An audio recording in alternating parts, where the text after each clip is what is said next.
Hello, Internet. Wait. I thought we said we were going to do hi, Internet. Why would I say hi? I always say hello. I know, but this isn't the show. This is a commercial for the show. I thought we said we were going to do it different. I always say hello, Rod. All right, fine. Say it whatever way you want to, Chris. It doesn't matter what I say anyway. Hello, Internet. You did, fine. You got your hello in. And now I'm Rod Morgan. You can listen to us on Balls and Brew, where we'll argue about many things, even more inane than what you just heard us argue about there. I promise. Right here on the Morgan Podcast Network.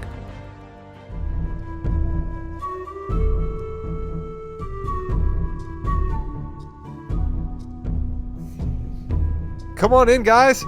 Let's talk about season 42 of Survivor. My name is Rod Morgan, and I am your host. This podcast is executive produced by James Jamriska, and joining me is my co-host in life and my co-host on this podcast, the Mrs. Morgan, Kate Morgan. Hello.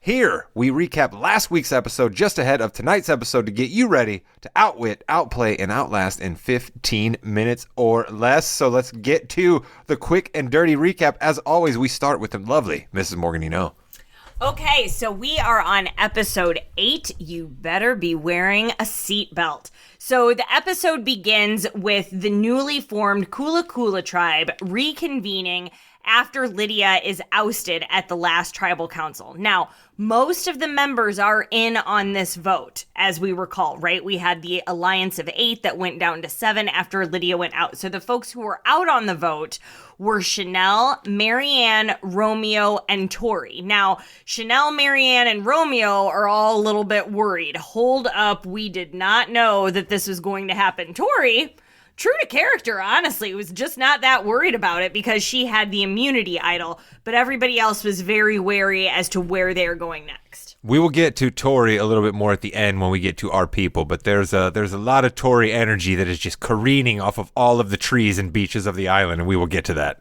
So we then go into the reward challenge, which essentially involves a lot of swimming and basketball, with the reward being peanut butter and jelly sandwiches and chips, the childhood favorite meal. So Jonathan and Lindsay start the challenge, I have to mention this, with 2 of the most beautiful swan dives I've ever seen. Like, a lot of folks are giving Jonathan all the props for this because his dive was beautiful, but so was Lindsay's. Listen, Kate was ready to figure out how to become a judge for diving. Really she was ready to start volunteering at local high schools here and trying to work her way up so that someday she might be able to judge diving in the Olympics. She was all in on these dives. So then we get into the basketball portion where Omar really kills it, does his best with 3 shots right in a row, but loses on the last shot. And so we have people scrambling in the water, trying to get the ball back to him, which gives enough time for Jonathan, who was in the water for the other team, to get out and land 5 shots in a row, which is, pretty typical of what Jonathan does on the show. I'm going to say a little something here, Murphy's Law. It's something that us Morgans believe in an awful lot. What you don't want to happen will ultimately happen. And Omar does so great, nailing 3 shots right in a row, misses a couple, nails the 4th shot. But then on the 5th shot, he proceeds to have his worst miss of the day, and the ball careens off a good 10 or 12 feet away from the basket. So his retriever has to take a couple of extra minutes to swim out and get it. And during that time of just trying to retrieve what would have been his final winning ball, Jonathan banks 5 straight. And again, proves himself to be one of the all-time challenge beasts we've ever had to deal with on the history of Survivor episodes. So Jonathan's team wins the reward, and on his team are Tori, Roxroy, Mike, and Chanel. And so then they get their peanut butter and jelly sandwiches and their chips, and they look delicious. Lovely. So then they go to the immunity challenge, and as they're going into the immunity challenge, the talk once again at camp is that Tori is the person who needs to go home. Until, once again, Tori wins individual immunity, which ousts Jonathan. She beats him. Yeah, if we needed any more evidence that Tori is going to be the villain of this show, she continues to get the villain edits all the time. When we're coming back from votes, when we're getting ready for challenges, when people are talking on the island, they're always talking about Tori. Tori is always on the lips of everyone, and she is definitely the villain so far this year.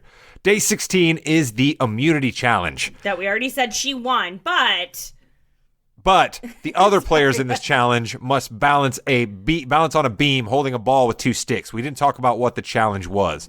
So this is ultimately one of those challenges where maybe everybody feels they might be able to get the jump up on Jonathan, but it turns out he's just as good at balancing on a balance beam as he is at all of the physical activity. So he gets right up there near the top, but ultimately does not win. So in the very beginning, before the challenge began, Jeff breaks that fourth wall once again and tells the audience that he's willing to let 6 to 4 players sit out the challenge in favor of Rice if they'll agree to do it, so that only 6 or 4 are actually competing. So he ultimately lands on 4 players who sit out, and those people are Lindsay, Drea, Marianne, and Omar decide to sit out so they can get Rice for the team, and that's why the other players compete. And then so the people we have competing were Hai, who is out almost immediately. I mean, dude barely balanced for a second. If I were Omar, who is the last of the 4 players to decide to sit out, I would have been hot mad.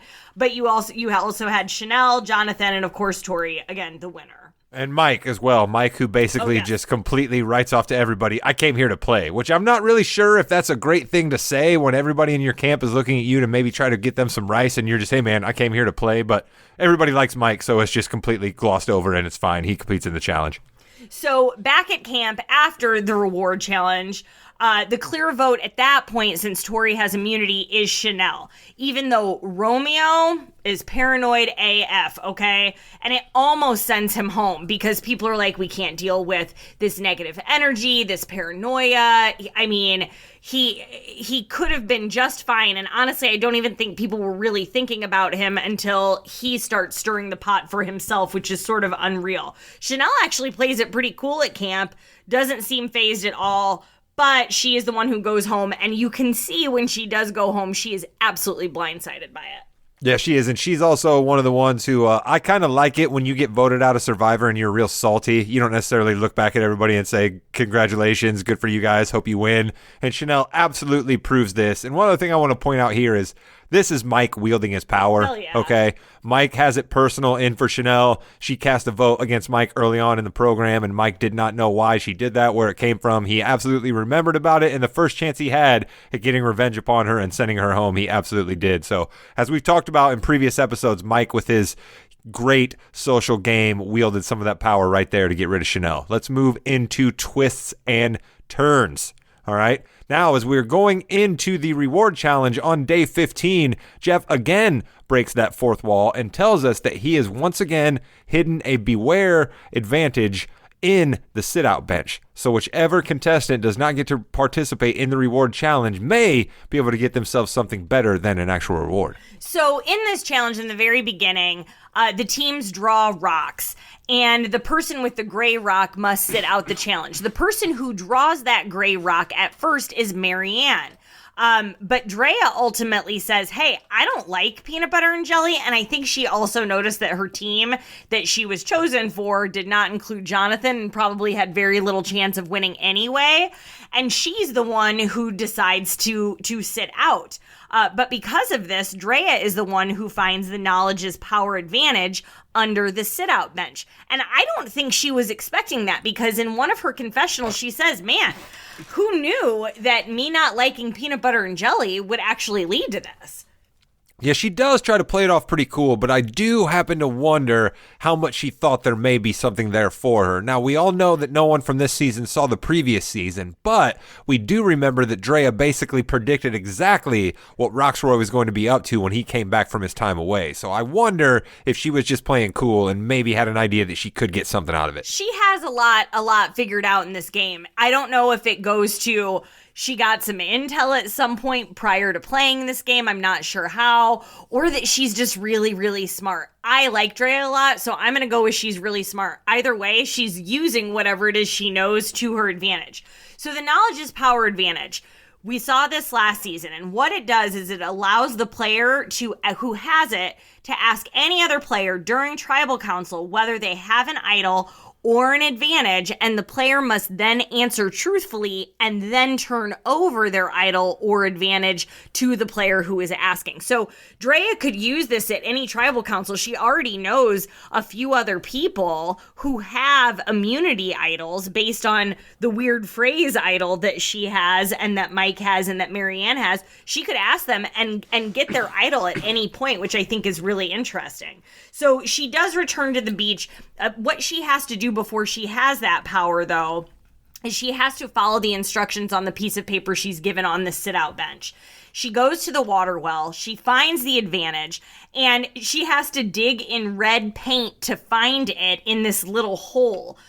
So she's really caught red-handed, which is what the clue says.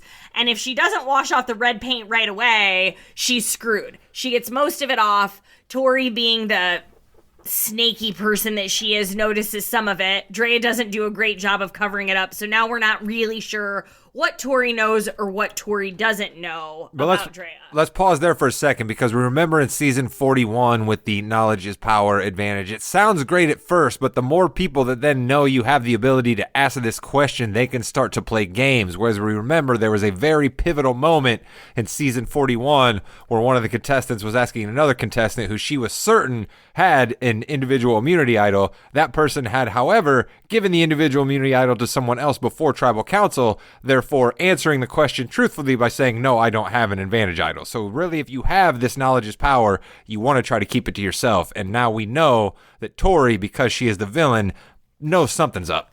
Yeah, but Drea has more power, I think, than we've ever seen any player have at one time in this game. So let's recap. She has an advantage amulet.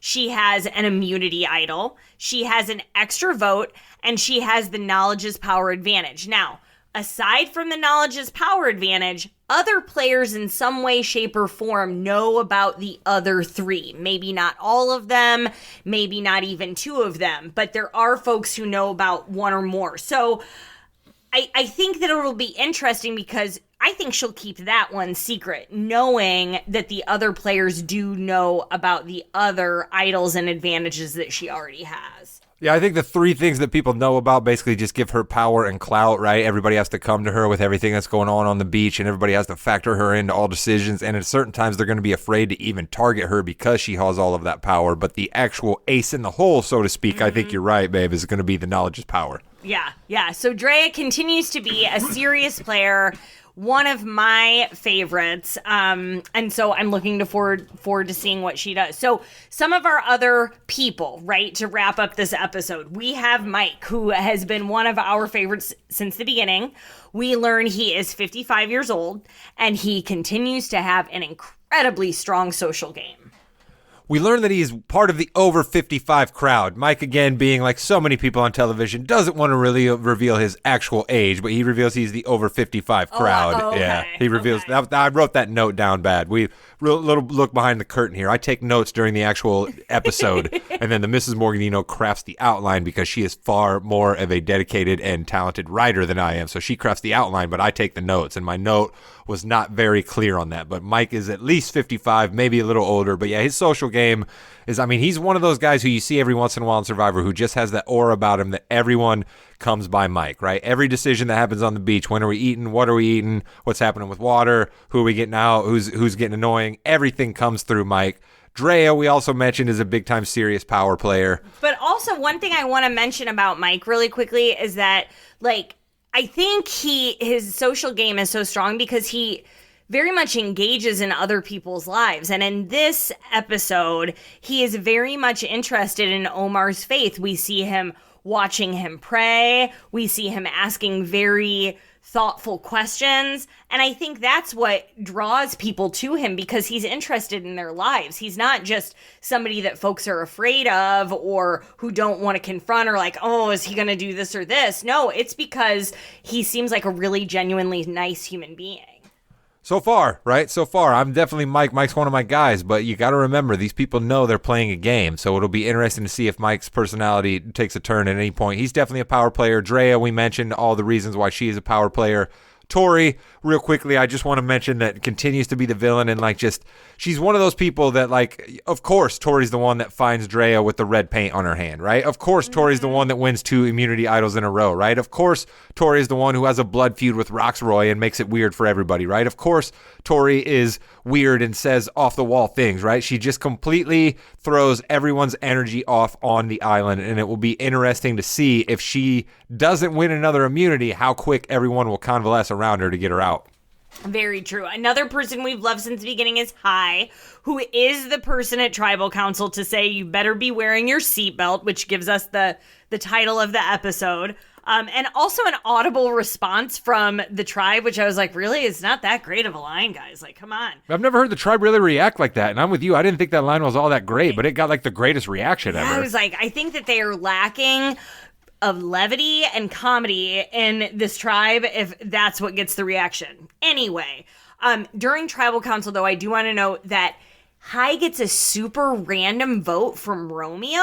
Like, the vote either goes toward Chanel or Romeo, with the one exception of the one vote being for Hai, and that comes from Romeo. And it's ridiculous. So, one thing we can say that we got wrong in our last episode is that perhaps that sideline alliance between Romeo and Hai that we predicted is actually not there at all.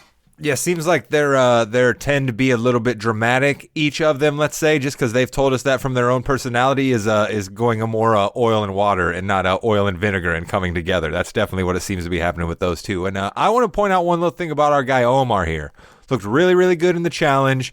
Had the great religious moment with Mike, but I fear, and now Mrs. Morgan, I know you disagree with me on this, but I fear that Omar is a little too chatty, a little too I'm talking to everybody, a little too I'm cutting deals, a little too willing to say to one person I might be willing to vote this other person out. Now, he has not explicitly promised anyone that they are his number one, but he is certainly involved in every conversation that's going on in the island, and I think that's going a little bit too far to the sun, a little bit Kid Icarus, wings melt when you get too close to the sun. I think he's playing it just right. I think that he is doing a good deal of listening and not very much of promising, which is the big difference that we're seeing when other people have a lot of irons in the fire.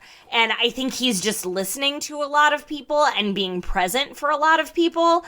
And I think that it could actually pay off. So we'll see where that goes.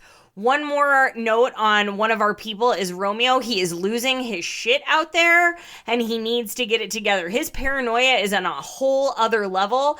Like we said earlier, it is annoying some people. It is making some people think a lot differently about him. So we'll see how much longer Romeo actually sticks in the game. So next episode. One thing that we were thinking about when we were looking at previews for the next episode and whatnot is that there have been no live tribal councils this season, which I find really interesting because we've seen those in most recent seasons a lot. Well, we just spoke a little bit about Romeo and paranoia there, right? And I think paranoia is what leads these folks to have live tribals, right? Everybody's just so paranoid when they get to tribal council that they no longer feel confident in where their votes will go down. And other than Romeo being paranoid this year, and we saw everyone's response to his paranoia, it leads me to believe that we might be a couple weeks away from live tribals. But the minute a live tribal happens, the dynamic on the island is going to completely switch. Now, what we did see in previews for tonight's episode is that 2 people win immunity and 2 people are going home. We also see a possible men's alliance forming, which I think could be quite interesting too, and probably doable. And in this way that doesn't irritate me. Like, I really like a lot of the men on this season, and I could see that playing out to be a really strong alliance. I wonder what it is about Roxroy, too, because parts of Roxroy's personality could rub you the wrong way a little bit, right? Kind of telling everybody what to do, how to do it. That's not necessarily something you love. You can speak for yourself. You can do things for yourself. You're not someone that needs a whole lot of help unless you ask for it. And Roxroy is definitely that guy who's going to offer help for you whether you ask for it or not. But you like Rox, and you definitely like Mike, and you definitely like Jonathan, and you definitely like Omar. And so I think what it speaks to is... And Hai. Yeah, it speaks to athletic men who sometimes can get targeted on this show, but they are not carrying themselves the way that sometimes athletic men who do well in challenges on this show do. All of them seem incredibly self-aware in their own ways. And we've talked about how self-aware Roxroy is, which I think is what saves him and his social game, is that he knows when he's pushing it too far and when he needs to back off a little bit. I sense that same self-awareness with Jonathan, with Mike, with Omar even, maybe not as much with Hai, but I think that it could be a really strong alliance, and I'm sort of looking forward to it. Yeah, the last note I'm going to say here is just on Hai. I wonder if he might be getting a little drunk with power, right? He's been able to kind of sway the way that the votes go for a couple weeks now, and then he got his big response out of everybody at Tribal last week. It'll be real interesting to see if things are starting to go to Hai's head a little bit, and he makes a move that he can't quite back up. Yeah, I think the other interesting pieces of this will be how much power Drea has. As we've already mentioned, Marianne also has an immunity idol. We didn't mention her much this episode. Yeah. So I'm and Marianne was actually kind of a lot on this episode and playing the sympathy card and trying to act strategic, but I don't even want to get into her right now. So we will see where her idol falls, where she falls, and what all of the power Drea has, where that goes to. Well, all of that will be answered for you later this evening when we watch Survivor Season 42, Episode number 9. Don't forget that we will be back next Wednesday right before Episode number 10 to talk all about it with you here on the Morgan You Know Podcast Network. Thanks to Jimmy Jamriska for producing. Thanks to you for listening most of all. But of course, thanks to my lovely co-host, the Mrs. Morgan You Know. You're welcome. Bye. Bye.